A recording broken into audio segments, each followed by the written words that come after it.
무엇을 붙잡고 계십니까? 지금 이 순간에도 당신이 놓지 못하는 것은 무엇입니까? 자식입니까? 돈입니까? 건강입니까? 아니면 과거입니까? 우리는 평생을 붙잡으며 살아왔습니다.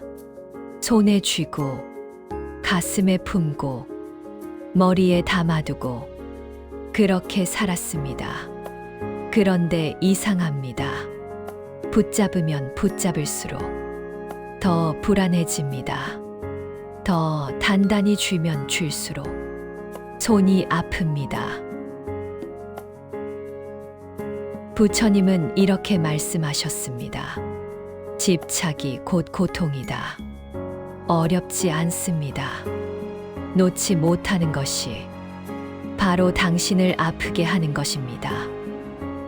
오늘 우리는 그 이야기를 합니다. 당신을 비난하려는 것이 아닙니다.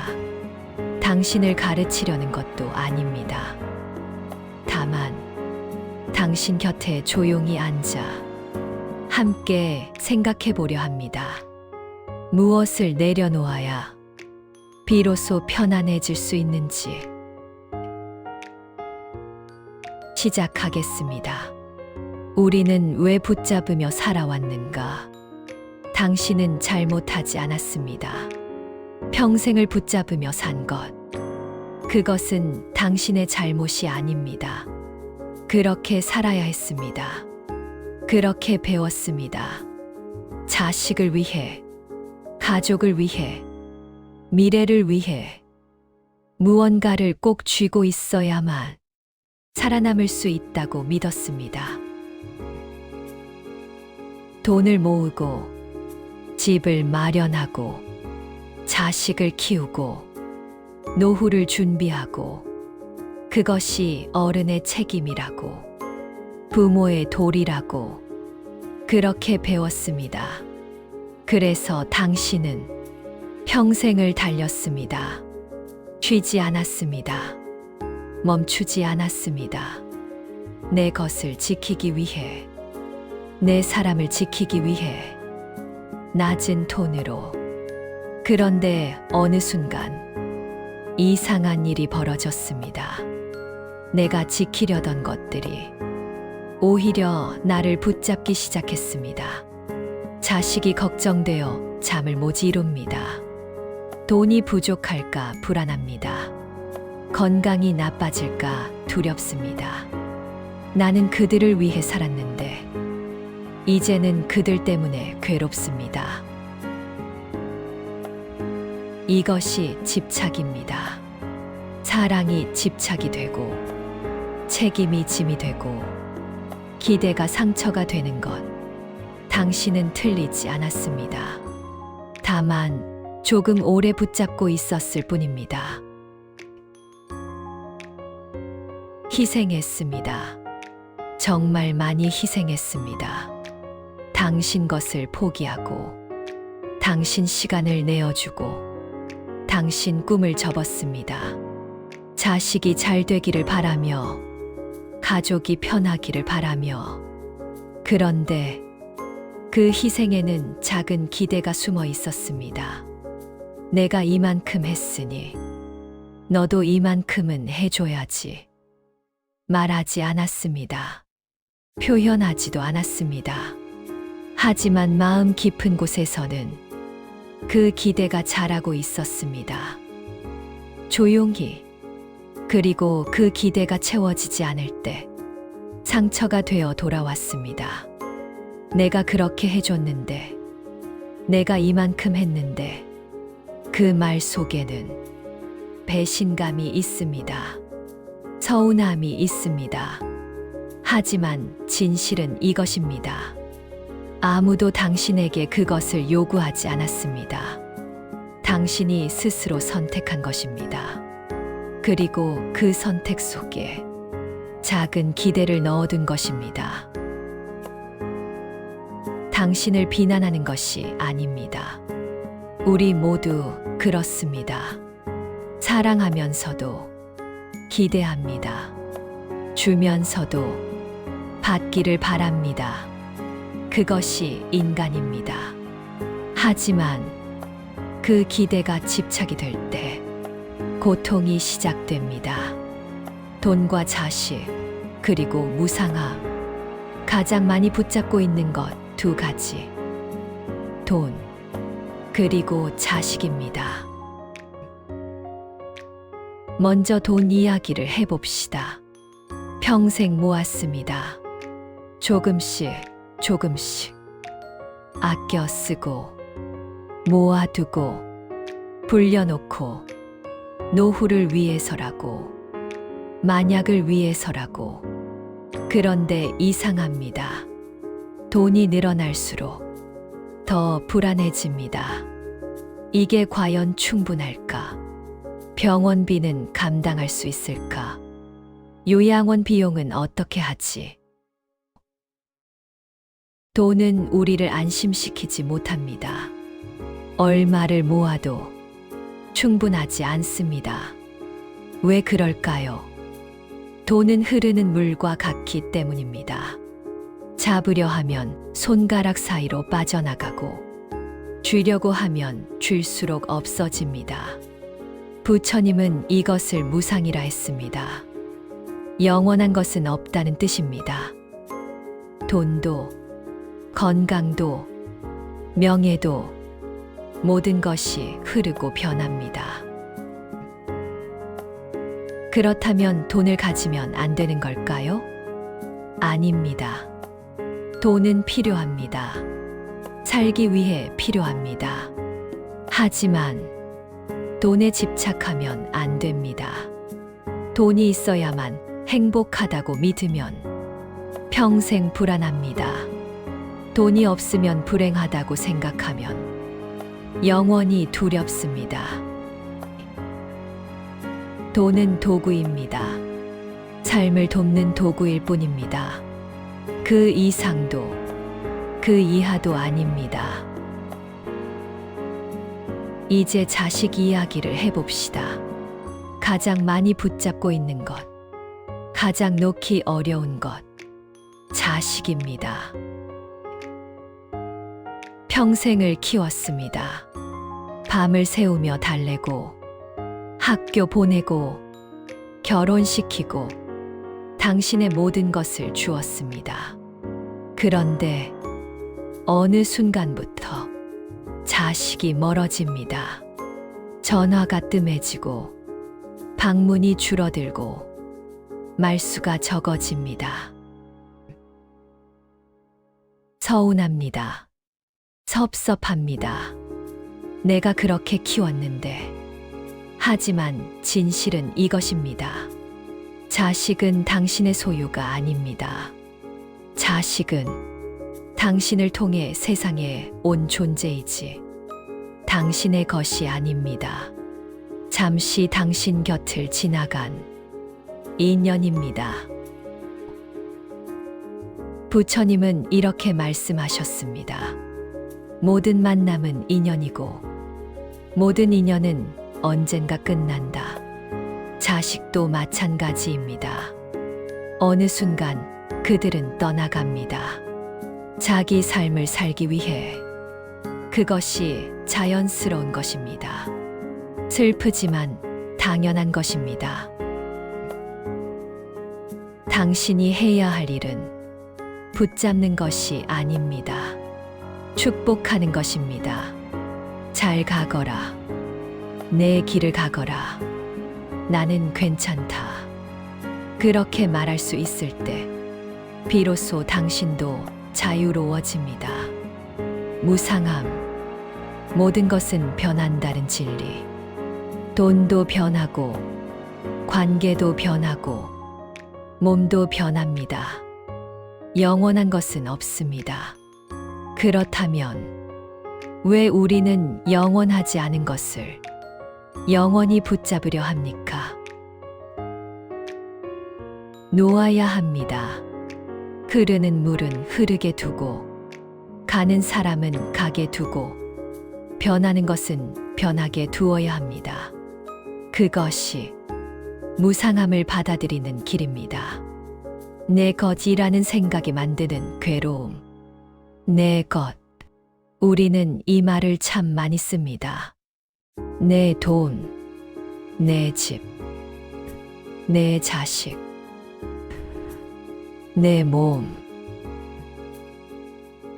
하지만 생각해 봅시다. 정말 그것들이 영원히 내 것입니까? 돈은 쓰면 없어집니다. 집은 언젠가 떠납니다. 자식은 독립합니다. 몸은 늙고 병듭니다. 진실은 이것입니다. 우리는 아무것도 소유하지 못합니다. 잠시 빌렸을 뿐입니다. 이 땅에 온 동안 잠시 맡아둘 뿐입니다. 부처님은 이렇게 말씀하셨습니다. 집착은 내 것이라는 착각에서 시작된다. 내 것이라고 생각하니까 지키려 합니다. 지키려 하니까 불안합니다. 불안하니까 괴롭습니다. 예를 들어 봅시다. 당신에게 자식이 있습니다. 당신은 그 자식을 내 자식이라고 부릅니다. 그래서 당신은 생각합니다. 내 자식이니까 내 말을 들어야 해. 내 자식이니까 나를 챙겨야 해. 내 자식이니까 내 기대에 부응해야 해. 하지만 자식은 독립적인 인간입니다. 자신의 생각이 있고 자신의 삶이 있습니다. 당신의 기대대로 살 이유가 없습니다. 당신의 뜻대로 움직일 필요도 없습니다. 그런데 당신이 내 자식이라고 생각하는 순간 그 기대가 생깁니다. 그 집착이 생깁니다. 돈도 마찬가지입니다. 내 돈이라고 생각하니까 쓰기가 두렵습니다.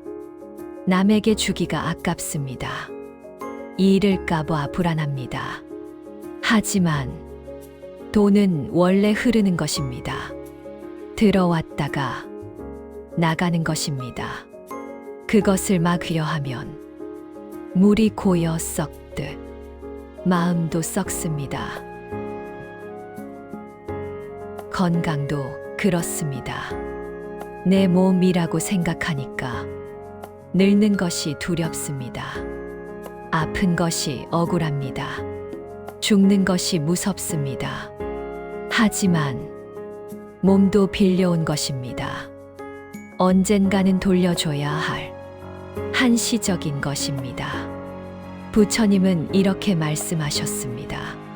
소유하려는 마음이 괴로움의 뿌리다. 소유가 아니라 인연으로 보십시오. 자식은 소유가 아니라 잠시 함께하는 인연입니다. 돈은 소유가 아니라 흐름 속에 있는 에너지입니다. 건강은 소유가 아니라 잠시 맡은 선물입니다. 인연으로 보면 집착이 줄어듭니다. 내 것이 아니니까 지킬 필요가 없습니다. 내 것이 아니니까 잃어도 괜찮습니다. 그렇다고 아무것도 사랑하지 말라는 뜻이 아닙니다. 사랑하십시오. 소중히 여기십시오. 하지만 소유하려 하지 마십시오. 꽃을 사랑한다고 꺾어와서 화병에 꽂으면 꽃은 시듭니다. 땅에 피어있는 그대로 바라보며 사랑하십시오. 그것이 진정한 사랑입니다. 내려놓은 노년의 모습. 이제 다른 이야기를 해봅시다. 내려놓은 사람의 이야기. 집착을 내려놓으면 무엇이 남을까요? 공허함일까요? 허무함일까요? 아닙니다.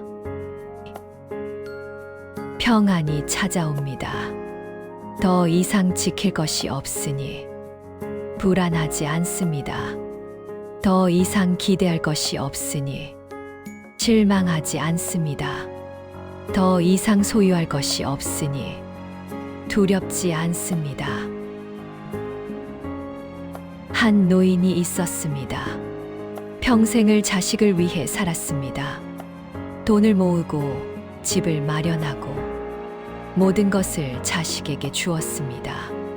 그런데 자식들은 멀어졌습니다.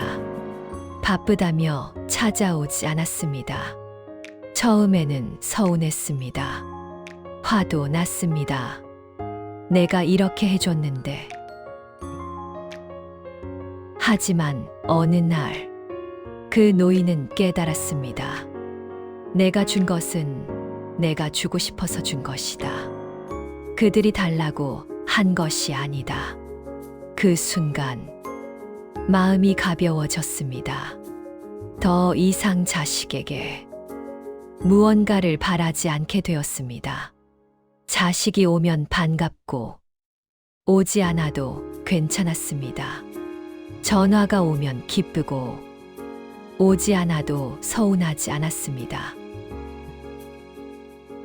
그리고 그때부터 자식들이 다시 찾아왔습니다. 왜일까요? 부모의 기대가 사라지니까 편해졌기 때문입니다. 부모의 집착이 없어지니까 부담이 사라졌기 때문입니다. 이것이 내려놓음의 힘입니다. 놓을 때 오히려 돌아옵니다. 집착할 때는 멀어지지만 내려놓으면 다가옵니다. 또 다른 노인이 있었습니다. 평생 돈을 모았습니다. 한 푼, 두 푼, 노후를 위해, 만약을 위해. 그런데 암 진단을 받았습니다. 처음에는 절망했습니다. 그동안 모은 돈이 무슨 소용인가? 쓰지도 못하고 죽는구나. 하지만 어느 순간 생각이 바뀌었습니다. 이왕 갈 거 가볍게 가자. 그 노인은 돈을 쓰기 시작했습니다. 하고 싶었던 여행을 다녀왔습니다. 먹고 싶었던 음식을 먹었습니다. 어려운 사람에게 기부도 했습니다. 그리고 남은 돈은 자식들에게 미리 나눠주었습니다. 신기한 일이 벌어졌습니다. 돈을 놓으니 마음이 편해졌습니다. 죽음이 두렵지 않았습니다. 왜냐하면 더 이상 지킬 것이 없었기 때문입니다. 그 노인은 이렇게 말했습니다. 돈을 모을 때는 불안했다. 돈을 쓰니 자유로워졌다. 내려놓은 노년, 그것은 가난한 것이 아닙니다. 외로운 것도 아닙니다. 오히려 진짜 부자가 되는 것입니다. 진짜 부자는 돈이 많은 사람이 아닙니다. 마음이 편안한 사람입니다.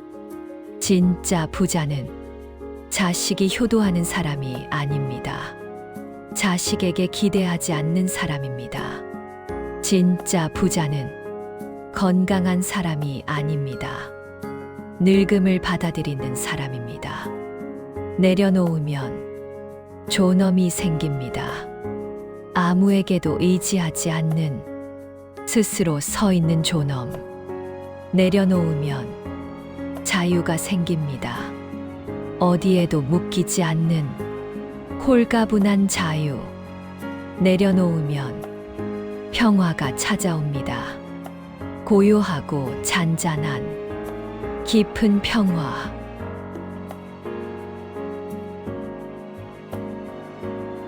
이것이 노년의 진짜 아름다움입니다. 다시 묻습니다. 무엇을 붙잡고 계십니까? 놓으십시오. 자식을 놓으십시오. 당신이 키운 건 맞지만 당신 것은 아닙니다. 돈을 놓으십시오.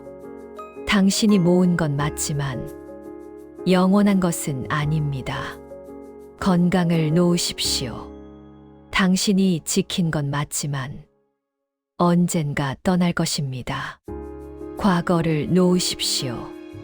당신이 살아온 건 맞지만 이미 지나간 것입니다. 놓는다는 것은 포기하는 것이 아닙니다. 받아들이는 것입니다. 사랑하되 집착하지 않고, 소유하지 않고 함께하고, 기대하지 않고 축복하는 것. 그것이 내려놓음입니다. 부처님은 이렇게 말씀하셨습니다. 고통은 집착에서 오고 평안은 내려놓음에서 온다. 당신은 잘 살아왔습니다. 정말 잘 살아왔습니다. 희생도 많이 했고, 사랑도 많이 했고, 노력도 많이 했습니다. 이제 조금 내려놓아도 괜찮습니다. 자식은 자식의 길을 가게 하고, 당신은 당신의 평안을 찾으십시오. 돈은 필요한 만큼만 가지고 나머지는 흐르게 두십시오. 몸은 늙는 대로 두고 자연스럽게 받아들이십시오. 그렇게 홀가분해지십시오. 가볍게 사십시오. 남은 시간을 진짜 당신을 위해 쓰십시오. 집착을 내려놓는 순간 인생의 고통은 절반이 됩니다. 그리고 평안이 시작됩니다. 오늘 밤 잠들기 전에 한 가지만 놓아보십시오. 아주 작은 것이라도. 그리고 느껴보십시오. 가슴이 얼마나 가벼워지는지. 당신은 충분히 잘 살아왔습니다. 이제 편안히 쉬어도 됩니다. 이 영상이 마음에 드셨다면 구독, 좋아요 눌러주세요. 영상 제작에 큰 힘이 됩니다. 고맙습니다. 오늘 밤도 평안하십시오.